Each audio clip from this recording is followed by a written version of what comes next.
इसमें दिमाग में कुछ नया कंपोज होता है।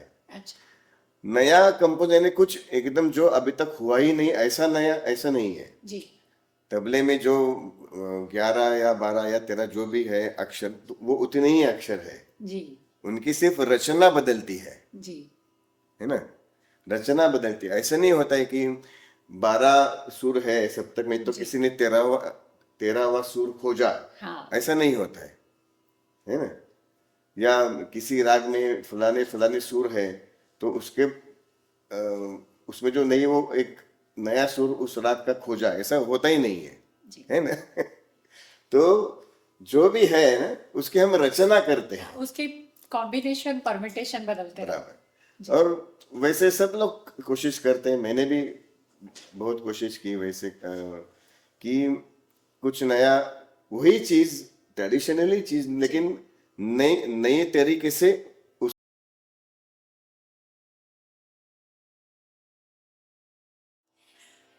नमस्कार, स्वागत करती हूँ मैं आपकी होस्ट इंदोस करिश्मा अपने चैनल रेडियो करिश्मा पर। और एक बार फिर से हाजिर हूँ एक बहुत ही दिलचस्प बातचीत लेकर। और इस समय मेरे साथ हैं बहुत ही खास, बहुत ही जाना माना नाम भारतीय संगीत जगत का, विशेष करके भारतीय शास्त्रीय संगीत जगत का। और वो जाना माना नाम है पंडित रामदास पलसले साहब का। नमस्ते। और पंडित जी एक बहुत ही जाने माने तबला वादक हैं। दुनिया भर में उन्होंने बहुत बड़े नामचीन कलाकारों के साथ शिरकत की है। और आज ये हमारा सौभाग्य है कि हम यहाँ एक बहुत ही प्यारे से स्टूडियो में डैलस में पंडित रामदास पलसले जी का स्वागत करते हैं। नमस्ते। बहुत बहुत स्वागत है Pandit ji, and thank you so much कि आपने हमें अपना बहुत ही कीमती समय दिया। My pleasure. और पंडित जी के साथ काफ़ी पुराना एसोसिएशन है मेरा, और एक बहुत ही फॉन्ड मेमोरी है, आप ऐसा कह सकते हैं। क्योंकि कुछ साल पहले, आई थिंक यही अराउंड सितंबर 29 की बात है, आप करीब 6-7 साल हो 7 गए। साल हो गए। और हमने पंडित जी को होस्ट किया था along with Partho Sarodi and Madan Mukh ji के साथ। तो बहुत अच्छा लग रहा है पंडित जी आपके साथ फिर से आपका मुझे डांस भी में बहुत बस अच्छा लग रहा है जी। कि आपके साथ फिर से जुड़ने का मौका जी। मिल रहा है इस बहाने। सो पंडित जी, लास्ट टाइम एक अंदर से वो एक खला रह गया था कि आपसे ऐसे बैठ के बातचीत नहीं हो पाई थी, तो उसे हम इस बार पूरा कर रहे हैं। और एक बहुत ही अच्छी बातचीत हमारे सुनने वालों के लिए भी। और जैसे सभी जानते हैं, रेडियो करिश्मा एक रेडियो रहा है और म्यूज़िक सेंट्रिक रहा है। और हमारे रेडियो का मोटो रहा है कि भारतीय शास्त्रीय संगीत है, कला है, साहित्य है, उसके साथ हम जुड़े हुए लोगों को इंटरव्यू करते हैं। क्या बात। और एक सौभाग्य है हमारा कि आप आज से बातचीत हो पा रही है। पंडित जी, थोड़ा हमारे सुनने वालों को अपनी यात्रा के बारे में बताइए। आप एक जाने माने तबला वादक हैं, लेकिन आपका बैकग्राउंड पढ़ाई में आपने इंजीनियरिंग की है।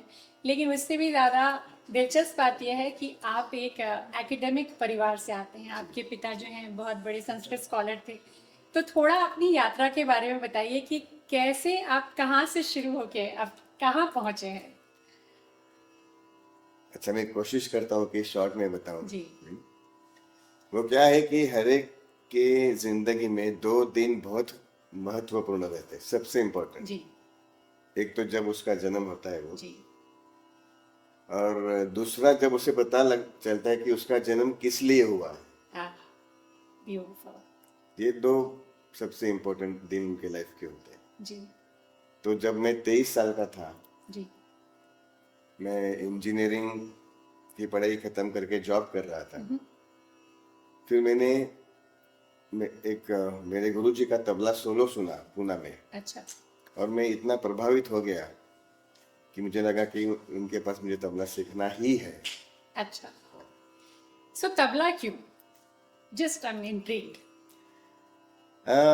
एक्चुअली मैं बचपन में, वैसे जब स्कूल डेज में मैं गाता बहुत था। हाँ यानी स्कूल के जो फंक्शंस थे जी तो उसमें हमेशा गाने के लिए वो जी मुझे मौका देते थे। और स्कूल में सब मेरे मेरे दोस्त लोग मुझे गाणारा राजू, मैं मराठी हूँ ना, गाने में राजू मेरा निकनेम है, तो हाँ ये गायक राजू, ऐसे हाँ ऐसे ऐसे सबको पता है। हम्म तो तबला मैंने बचपन में सीखा था, लेकिन ऐसे शौकिया सीखा था। अच्छा 3-4 साल सीखा था, हर हफ्ते में एक क्लास ऐसे करके सीखा अच्छा था। लेकिन बाद में जब मैं हाई स्कूल में गया तब वो छूट गया था। अच्छा फिर वो 23 साल की उम्र जी में मैंने फिर से शुरू किया, और वो भी पहले लेसन से शुरू किया, क्योंकि मेरे गुरुजी ने, जब मेरे गुरुजी को जाके मिला कि मुझे जी वापस सीखना है तबला, जी तो उन्होंने पूछा सब कि क्या करते हो। जी मैंने बोला ऐसे ऐसे जॉब करता हूँ, ये हूँ। तो उन्होंने बोला कि यार ऐसे हॉबी जैसे सीख, अगर तुमको करना है तो जी मैं सिखाता नहीं हूँ। हाँ अगर मेरे पास ही सीखना है तो तुमको दो कंडीशन है। एक तो तुमको गुरु शिष्य परंपरा में सीखना पड़ेगा, जी मतलब उनके साथ रह के जी 24/7। जी और दूसरा है कि सिर्फ तबला ही करना पड़ेगा। अच्छा नहीं, जब तक मैं उनके पास सीख रहा हूँ तब तक तबले के अलावा अच्छा और कुछ करना ही नहीं है। अच्छा तो मैं इतना प्रभावित हुआ था, तो मैंने मेरा जी जॉब छोड़ के मैं उनके पास, वाह मैं तब पुणे में रहता था। जी आज भी मैं पुणे में ही रहता हूँ, लेकिन गुरुजी तब बम्बई में रहते थे। अच्छा तो मैं मुंबई गया, उनके साथ रह के मैंने 5 साल उनसे तालीम ली। अच्छा तो आपने घराना परंपरा का फॉलो किया कि कौन सा घराना आप एक्चुअली तबले में वैसे 6 घराने हैं। अच्छा हाँ, और वैसे देखा जाए तो मेरा लीनिएज फरुखाबाद घराने से है, अच्छा क्योंकि मेरे गुरुजी यानी पंडित सुरेश तलवलकर जी, जी उनके गुरुजी उनके गुरुजी पंडित पंडरीनाथ नागेशकर गुरुजी, अच्छा और उनके गुरुजी उस्ताद अमीर हुसैन खां साहब। अच्छा और अमीर हुसैन खां साहब वॉज खलीफा ऑफ फरुखाबाद घराना। वाह तो ऐसे लीनेज देखे तो मैं फरुखाबाद घराने से हूँ, अच्छा लेकिन आजकल वो बाउंड्रीज नहीं रही है। ब्लड हो गई है हाँ हाँ, वो सारे तबला वादक सारे जी घरानों का पेश करते हैं, सीखते भी हैं और उसको परफॉर्म भी करते हैं। तो वैसे ही हम लोग भी दिल्ली, अजराड़ा, बनारस, लखनऊ, सब घरानों का, पंजाब, सब घरानों का हम बजाते हैं। तो मैं मेरा अगला क्वेश्चन एक्चुअली वही था, अगला सवाल यही था कि जब आप कंपोज करते हैं या जब आप कुछ अपना बना रहे होते हैं तो आप का जो रूटीन, कौन सा रूटीन आप फॉलो करते हैं, जो आपका एक स्पेसिफिक घराना है या फिर आप मॉडर्न कॉम्पोजिशन या एनवायरनमेंट को भी ध्यान में रखते हैं? ऐसे है कि आजकल हम लोग बहुत भाग्यशाली है कि जी इंटरनेट की वजह से, हाँ जी यूट्यूब की वजह से हम किसी भी आर्टिस्ट को कभी भी सुन सकते हैं, किसी भी आर्टिस्ट को। जी तो अगर आपको ऐसा लग रहा है कि आज उस्ताद जाकिर हुसैन जी का कुछ सुनेंगे, तो आपको हजारों वीडियोस जी आपको इंटरनेट पे मिलेंगे। जी सही बात तो ये जो क्या बोलते हैं, एक एक प्रकार का भाग्य ही है हमारे जनरेशन का कि यस हम ऐसा सुन सकते हैं किसी भी म्यूजिशियन को, किसी भी आर्टिस्ट को, कभी भी। तो ऐसा होता है कि ऐसे बहुत सारे बुजुर्ग आर्टिस्ट को सुन के उनका असर जब होता है जी एक आध म्यूजिशियन को, तो बहुत बहुत बार ऐसा होता है कि कुछ उनको नया दिमाग में कुछ नया कंपोज होता है। अच्छा नया कंपोज यानी कुछ एकदम जो अभी तक हुआ ही नहीं, ऐसा नया ऐसा नहीं है। जी तबले में जो 11 या 12 या 13 जो भी है अक्षर, तो वो उतने ही अक्षर है, जी उनकी सिर्फ रचना बदलती जी है ना, रचना बदलती है। ऐसा नहीं होता है कि 12 सुर है सप्तक में तो जी किसी ने 13वां सुर खोजा, हाँ ऐसा नहीं होता है ना। या किसी राग में फलाने फलाने सुर है, तो उसमें जो नहीं, वो एक नया सुर उस राग का खोजा, ऐसा होता ही नहीं जी है ना। तो जो भी है ना, उसकी हम रचना करते हैं। उसके कॉम्बिनेशन परमिटेशन बदलते रहो। बराबर। और वैसे सब लोग कोशिश करते हैं, मैंने भी बहुत कोशिश की वैसे कि कुछ नया, वही चीज, ट्रेडिशनली चीज, लेकिन नई नई तरीके से उसको देखना। थोड़ा सा उदाहरण देके उदाहरण ऐसे है कि आपके सामने तबला भी पड़ा या है। हमारे लिसनर्स जो हैं उनके लिए डबल ट्रीट हो जाएगी। मेरी ज्यादा कोशिश ऐसे रहती है कि जी जो भी चीज कोई भी रचना जिस जाति में है, जिस जाति में रचना की गई है उसकी, जी उस जाति में मैं बजाता नहीं हूँ। हाँ ओके जैसे कि एक बहुत मशहूर मशहूर कायदा है, अत्र कथे ना कथे देगे न, अत्र कथे ना कथे देगे न था कथे देगे न, अत्र कथे ना कथे देगे न था कथे देगे न, अत्र कथे ना कथे देगे न था कथे देगे न। ये चतुर्थ जात में है, लेकिन मैंने उसको तीसरे जाति में बजाता हूँ। तारक दिना के देगे न, ताकि देगे न, केंद्र ताकि देगे न, तारक दिना के देगे न, ताकि देगे न, केंद्र ताकि देगे न, तारक दिना के देगे न, ताकि देगे न। या जो ये कायदा हुआ एक एग्जांपल की, वैसे मैंने बहुत जो फिक्स कंपोजिशन रहती है तबला लैंग्वेज की, जिसको हम गत टुकड़ा कहते हैं, जी उसको भी मैंने, उसकी तरफ भी मैंने ऐसे ही देखा है कि जो नॉर्मली चतुश्र जात में बजाए जाते हैं, जी तो वो मैं तीसरे जात में बजाता हूँ। जैसे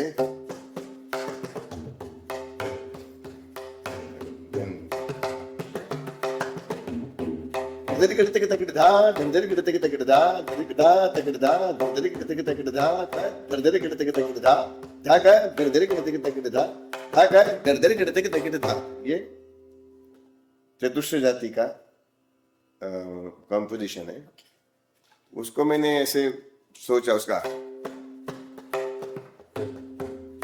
तकड़ धा, धंधरी करते तकड़ धा, धंधरी करते तकड़ धा, तकड़ धा जाति में धरकड़तिक तकड़धा, धरकड़तिक तकड़धा, धरकड़तिक तकड़धा, तकड़धा तकड़धा, तीट कहता धरकड़तिक तकड़धा, तीट कहता धरकड़तिक तकड़धा, तीट कहता धरकड़तिक तकड़धा, धरकड़तिक तकड़धा, धरकड़तिक तकड़धा। ऐसे उसको मैंने तीसरे जाति में उसका चक्रधार किया। या दिन दिन का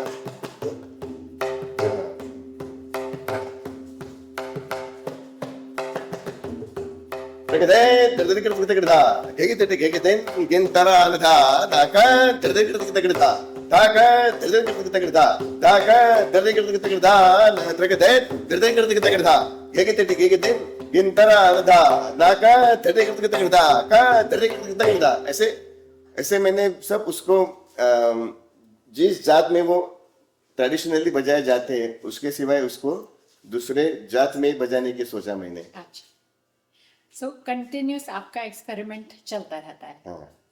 सो फिर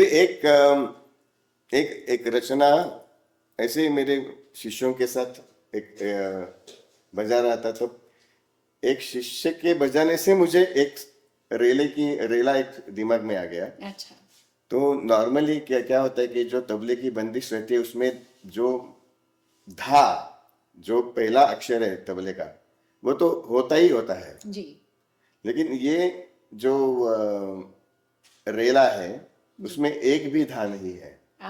ओके तो वो ऐसे था,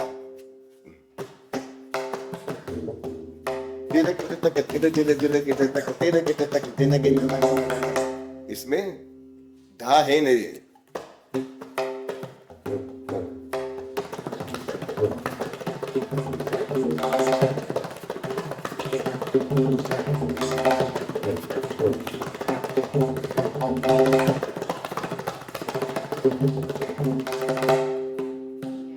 उसमें था है ही नहीं।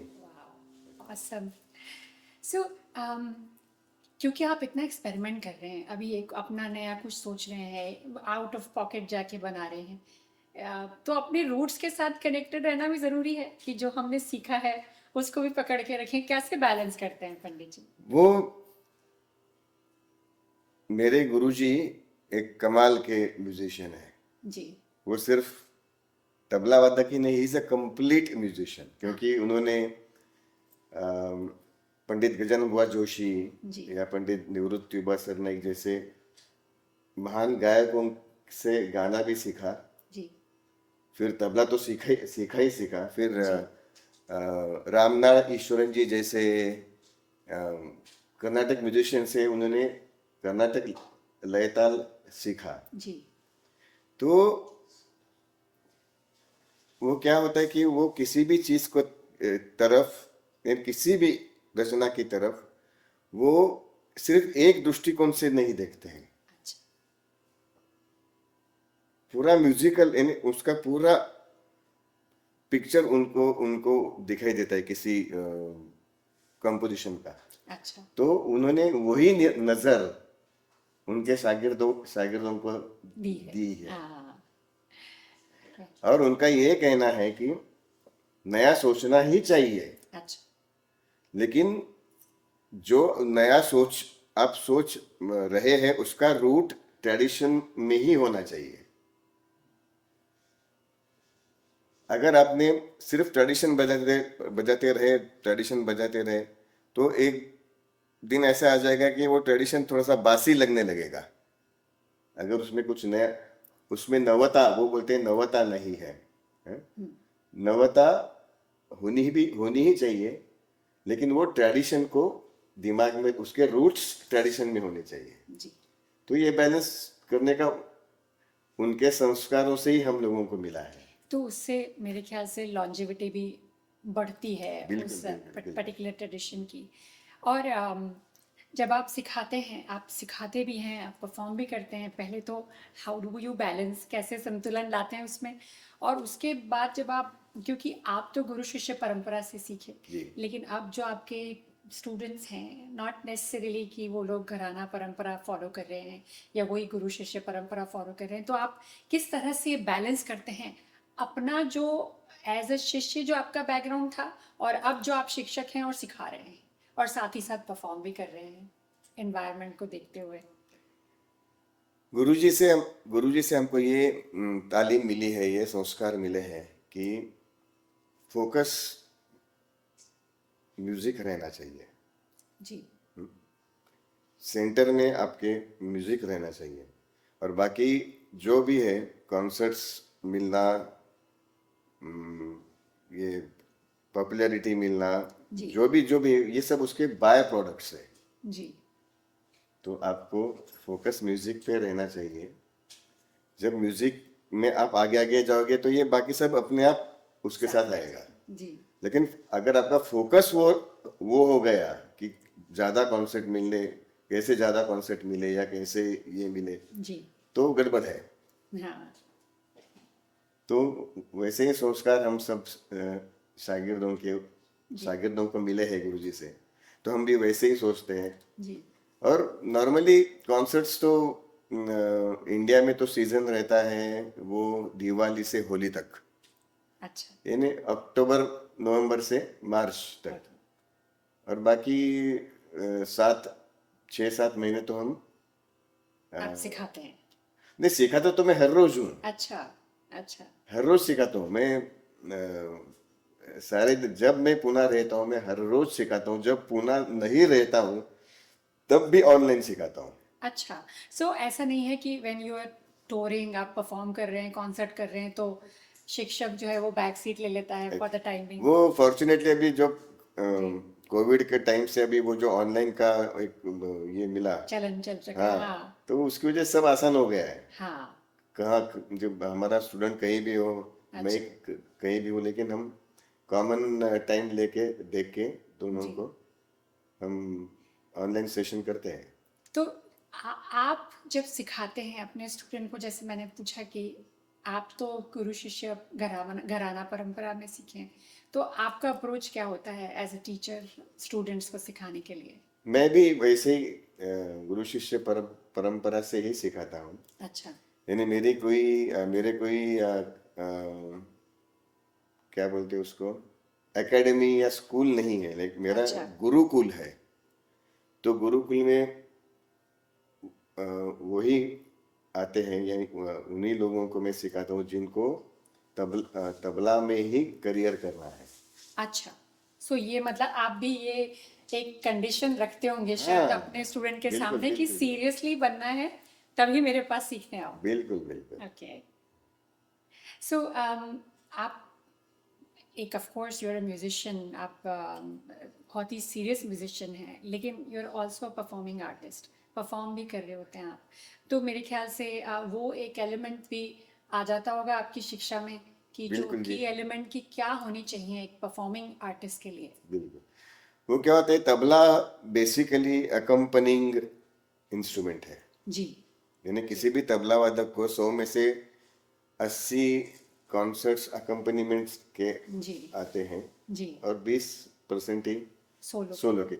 ऑफ कोर्स उसके भी एक्सेप्शंस हैं, जैसे जाकिर उस्ताद जाकिर हुसैन है, या जी जी ऐसे कई बड़े बड़े मेरे गुरुजी हैं। जी। मेरे गुरुजी तो सिर्फ तबला सोलो ही बजाते हैं अच्छा और सिर्फ उल्लास जी के साथ ही संगत करते हैं। जी तो ये एक्सेप्शंस है, लेकिन आम तबला वादक को 80% अकम्पनीमेंट के ही आते हैं। जी तो अकम्पनीमेंट आना और अच्छी तरह अकम्पनीमेंट का सेंस होना बहुत जरूरी होता है हर अच्छा हर तबला वादक को। अच्छा और ये इंस्ट्रूमेंट की रेंज इतनी बड़ी है कि ध्रुपद गायन से चल, फिर क्लासिकल हो, सेमी क्लासिकल हो, लाइट म्यूजिक हो, बॉलीवुड म्यूजिक हो, जी फ्यूजन म्यूजिक तक, यानी वेस्टर्न म्यूजिक तक, ये किसी किसी का भी संगत कर सकता है जी ये साज।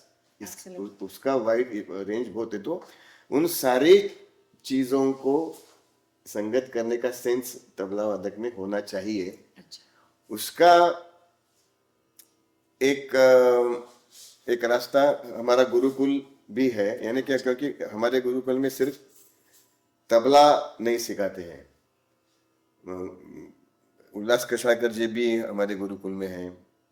फिर कथक गुरु श्यामा भाटे जी वो भी हैं। अच्छा भरतनाट्यम गुरु सुचेता भिड़े चाफेकर जी भी हैं। जी फिर ये ध्रुपद के उदय भवाकर जी भी थे जी 2-3 साल। तो ये तो पूरा जो हमारे गुरुकुल में जो स्कॉलर्स यानी स्टूडेंट्स हैं, उनको एक पूरा म्यूजिक के संस्कार उनको होते हैं। अच्छा और वो फिर एक दूसरे के साथ वो उठते बैठते, उनको संगत करने की भी आदत अपने आप हो जाती है। अच्छा तो ये सिर्फ तबला नहीं सिखाते हैं। उल्लास कशाकर जी भी हमारे गुरुकुल में हैं।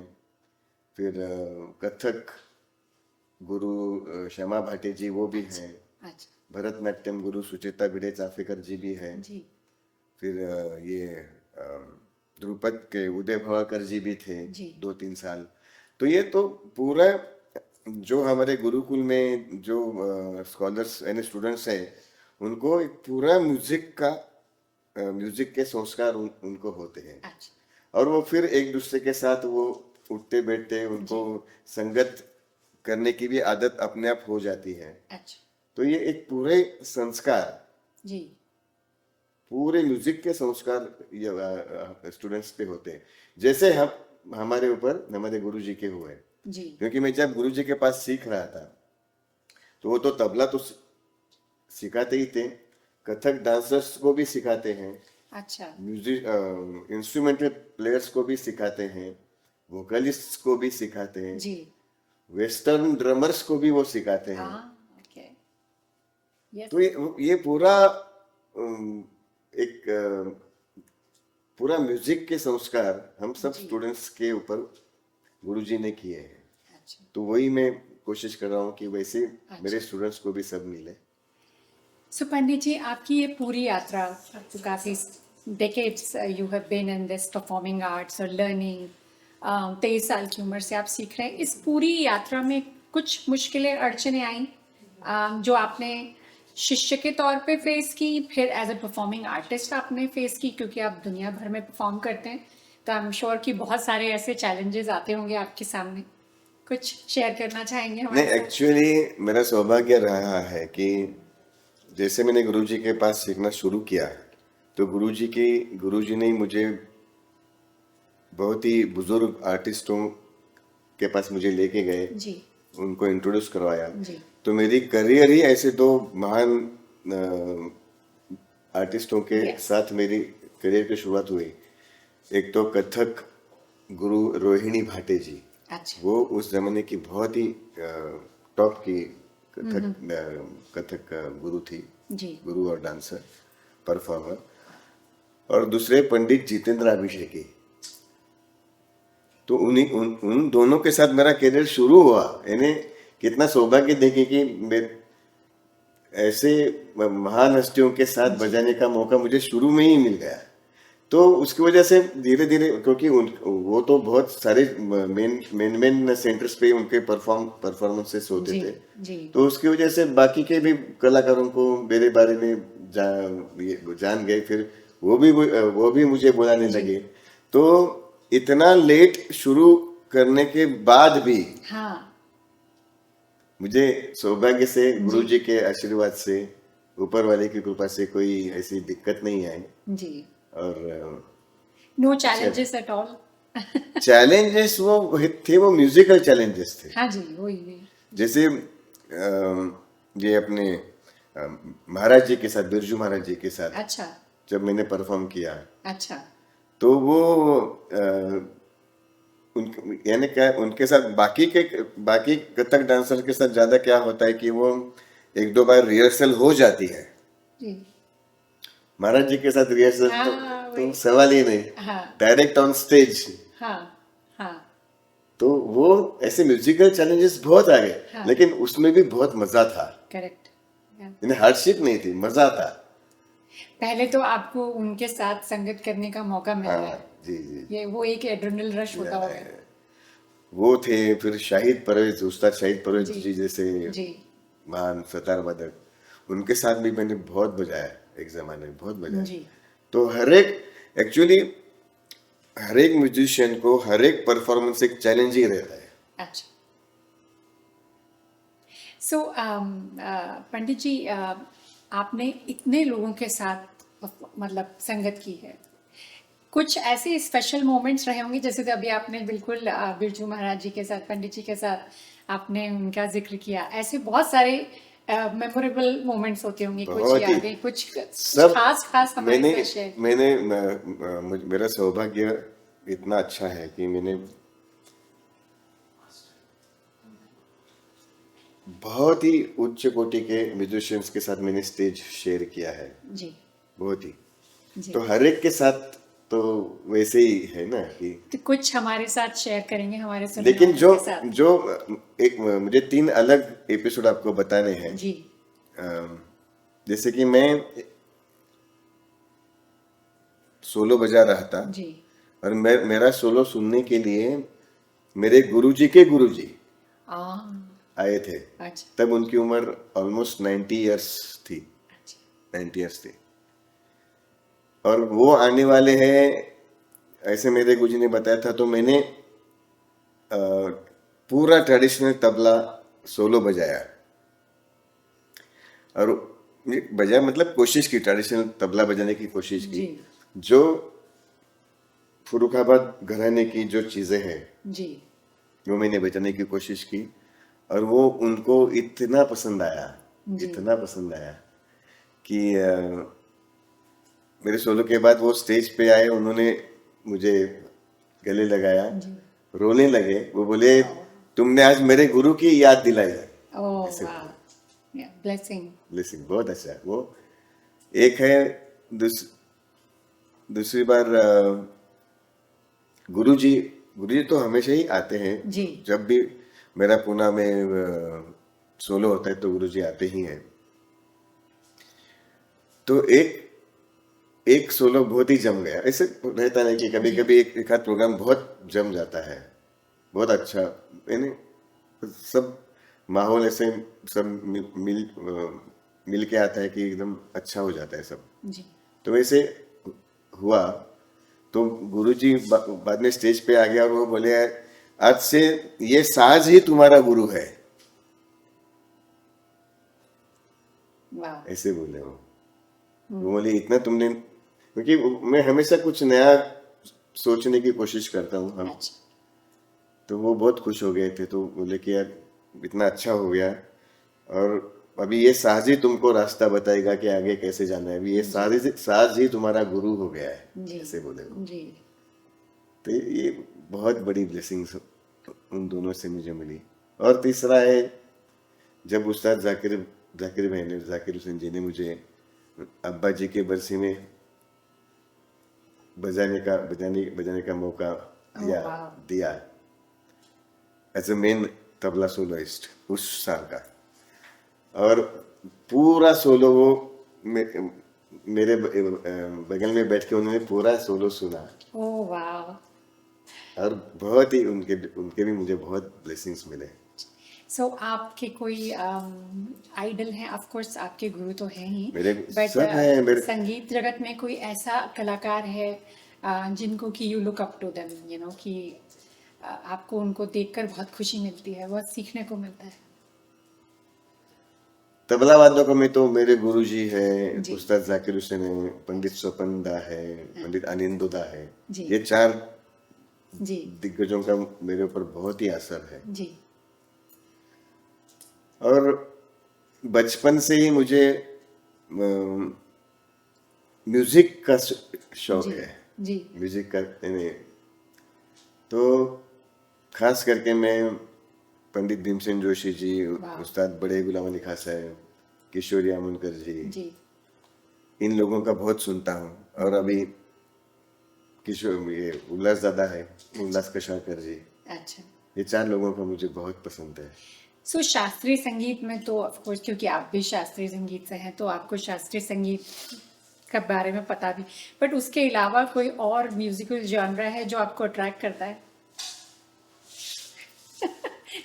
वो क्या है कि हाँ जी।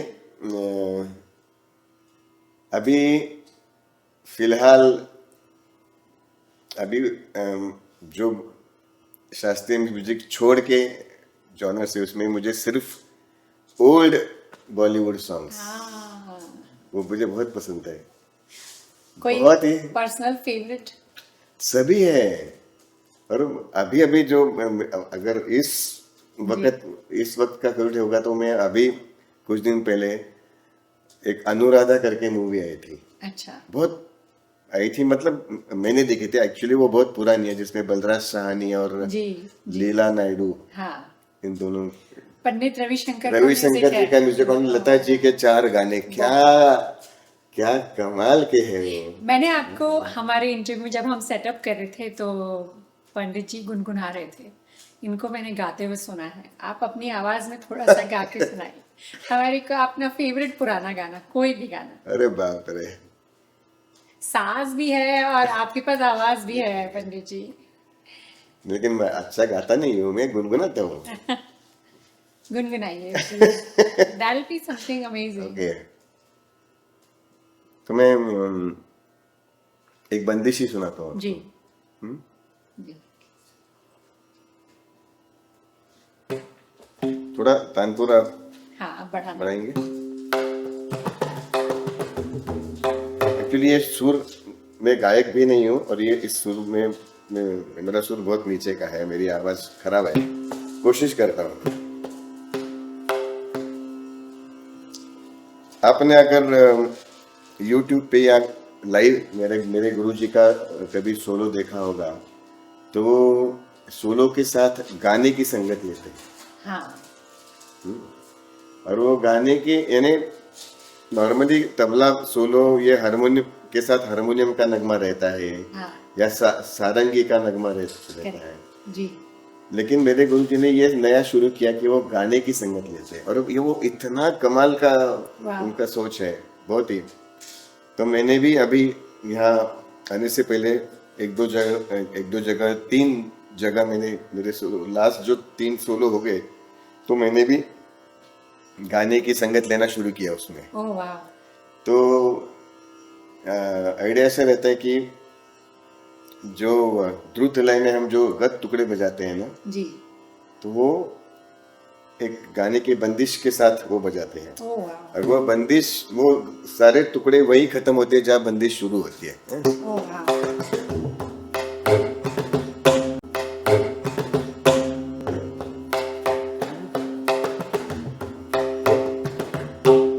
शायद सोनी है राग। रे रे ला रे रे ला। और थोड़ा तानपुर और थोड़ा बड़ा सकता है।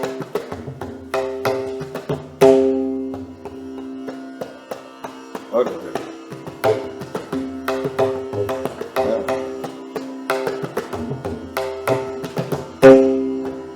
कान्हा करत नीत छेड़ सखीरी कान्हा करत नीत छेड़ सखीरी होरी खेरत रंग रंग मुरारी कान्हा करत नीत छेड़ सखीरी कान्हा दादा दिन दिन ताकड़तिक धूमकड़तिक दे ताकड़ दे ता काम गिरिगन दादा धा कड़तिक धूमकड़तिक का कट धातिन ता कट धातिन तका तका तका कट धातिन तका तका तका कट धातिन तका तका तका ना करत नित छेड़ सखीर काना। ये मेरे लिए बहुत पिच हाई है तो गाने का जरा प्रॉब्लम हो रहा है, लेकिन ये इस टाइप का जी सोचा मैंने। अच्छा मैंने सोचा मतलब गुरुजी ने सोचा था वो जी उसके जैसा मैं करने की कोशिश कर रहा हूँ। जी और ऐसे सोचा है कि अभी इसके बाद सारे जो जी सोलो में इस गाने के साथ संगत लेके ही मैं आप पेश पता करूंगा। नहीं आप कह रहे हैं कि आपका गला खराब है पर नहीं, बहुत- साउंडिंग बहुत सो खराब है। ब्यूटीफुल, बहुत ही सुंदर, बहुत ही सुंदर। और मेरे ख्याल से मेरे जो लिसनर्स हैं, मेरे जो ऑडियंस है, दर्शक हैं, वो आज इसका पूरा रसपान कर रहे होंगे इस पूरे इंटरव्यू का, क्योंकि उसके साथ साथ आपके इतना मधुर तबला और फिर गायन भी सुनने को मिल रहा है। सो पंडित जी, आप भारतीय शास्त्रीय संगीत देयर वाज अ टाइम, ख़ासतौर पर 90s 2000 में ऐसा लगता था कि लोगों का इंटरेस्ट उससे ख़त्म हो रहा है, लेकिन फिर एक तरह से जब ये रियलिटी शोज़ आने शुरू हुए तो समहाउ एक नई अवेकनिंग हो गई कि शास्त्रीय संगीत की तरफ वापस कंपटीशन होने लगा, तो बच्चे भी सीख रहे हैं अब, तो एक तरह से रिवाइवल हो गया शास्त्रीय संगीत का। हालांकि इतना महान है हमारा शास्त्रीय संगीत कि कोई उसे हिला नहीं सकता, बट एक दौर था जब लगता था कि शायद थोड़ा पता नहीं चलेगा कि नहीं। आज आप इस दौर में भारतीय शास्त्रीय संगीत को कहाँ देखते हैं? उसका फ्यूचर कैसा दिखाई देता है आपको?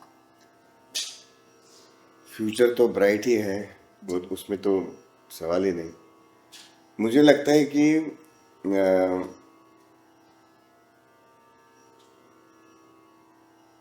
पहले परसेंटेज वाइज जी पहले पॉपुलेशन का परसेंटेज जो क्लासिकल म्यूजिक सुनता था जी है? और अभी जो परसेंटेज है उसमें कुछ फर्क नहीं है। अच्छा हमारा पॉपुलेशन ही इतना बढ़ गया है हाँ करेक्ट क्योंकि एक 50 जब हमारा देश स्वतंत्र हुआ तब हमारी आबादी कोई 35 करोड़ थी, 35 करोड़ थी। अभी 140 करोड़ हो गई, उसके चौगुना हो गई है। जी, तो परसेंटेज वही रहा, लेकिन सुनने वालों परसेंटेज का नंबर बढ़ गया। सुनने वालों का नंबर बहुत बढ़ गया है, जी, लेकिन मुझे लगता नहीं कि परसेंटेज बढ़ गया है। ये एक चीज। और दूसरी चीज ये है कि इंटरनेट की वजह से जो अवेलेबिलिटी हो गई है ना सब चीजों की, जी जी उसमें क्लासिकल म्यूजिक भी आता है कि आपको जब जी। चाहे वो अवेलेबल होता है अपने घर में, मोबाइल पे कहीं भी आप सुन जी, सकते हो, तो उसकी वजह से भी अवेयरनेस काफी बड़ा है। लेकिन फिर भी हमारा म्यूजिक जो है ना वो क्लासिकल म्यूजिक है। जी वो यानी वो कभी ऐसे मुझे लगता नहीं कि सारे मास को वो अपील करेगा। जैसे जैसे बॉलीवुड म्यूजिक 100 में से 90 लोग सुनते हैं, जी। वैसे 100 में से 90 लोग क्लासिकल म्यूजिक सुनेंगे फ्यूचर में, ऐसे मुझे नहीं लगता है। अच्छा क्योंकि ये क्लासिकल म्यूजिक है, उसके लिए एक अलग क्वालिटी लगती है उसको सीखने के लिए भी और उसका आनंद लेने के लिए भी, सुनने के लिए भी। जी तो लेकिन ये जो भी चल रहा है वो अच्छा ही चल रहा है। और अच्छा। हमारा म्यूजिक इतना मुझे लगता नहीं कि ऐसा कोई दूसरा म्यूजिक में इतनी डेप्थ है, इतना सोच है। जी राग और ताल ये जो कंसेप्ट्स है ना, जी वो सिर्फ हमारे म्यूजिक में है, और वो इतने यूनिक है, और इतना अभी मुझे समझ में नहीं आ रहा है मैं कि कैसे मैं उसको डिस्क्राइब करूं, लेकिन वो इतने स्पेशल यूनिक फीचर्स है। और एक अच्छा कदम अभी हमारे भारत की सरकार, केंद्रीय सरकार ने ये किया कि वो जो न्यू एजुकेशन पॉलिसी लेके आए हैं, जी उसमें उन्होंने उन्होंने साइंस, मैथ्स, लैंग्वेजेस के एट पार म्यूजिक को लेके आए हैं। दैट्स वेरी नाइस, क्योंकि इसकी कमी हमेशा खली हमको ग्रोइंग अप, और ख़ास तौर पर जब हम यहाँ देखते हैं कि यहाँ पर स्कूल्स में मिडिल स्कूल ऑनवर्ड्स जिस तरह से एक पूरा म्यूज़िक करिकुलम है, और सब बच्चों को कॉयर, बैंड या ऑर्केस्ट्रा में से चूज़ करना ही पड़ता करना ही है, पड़ता वो है। एकदम एक वैसे ही मैंडेटरी सब्जेक्ट है। ये कमी हमारे भारतीय शिक्षा देखिए, प्रणाली में बहुत बड़ी थी। हालांकि क्यों फिर भी हमारा संगीत बढ़ता था, क्योंकि बिकॉज ऑफ द घराना परंपरा, और ग्रेट गुरुज गुरुज बहुत अच्छे हैं। लेकिन ये एक बहुत अच्छा कदम है जो आपने बताया इस बारे में। तो अभी ऐसे हो जाएगा कि जो भी म्यूजिक में करियर करना चाहता है उसके लिए जी जो एक फाइनेंशियल सिक्योरिटी की जो एक टेंशन जी रहती थी, जी वो अभी नहीं होगी, क्योंकि उसके लिए बहुत सारे जॉब्स होंगे अच्छा अवेलेबल, क्योंकि हर एक एजुकेशन इंस्टीट्यूट में कम से कम 2-3 म्यूजिक टीचर, फैकल्टी चाहिए, फैकल्टी करेक्ट। चाहिए होगी। जी जी तो वो एक जी उनका उनको सपोर्ट बहुत ही अच्छा मिलेगा। और दूसरी जगह है कि दूसरी बात यह है कि जितना भी क्लासिकल म्यूजिक का या म्यूजिक का जितना भी प्रचार रहेगा जी समाज में, जी उतना सामाजिक शांतता बढ़ने के लिए उसका बहुत ही उसका फायदा हो जाएगा। जी आपने कभी ऐसे सुना नहीं होगा कि किसी गवैये ने बैंक को लूटा, या किसी तबला वादक ने किसी का मर्डर किया, जी ऐसे नहीं होता। नॉर्मली ये क्लासिकल म्यूजिक ये क्या बोलते हैं उसको,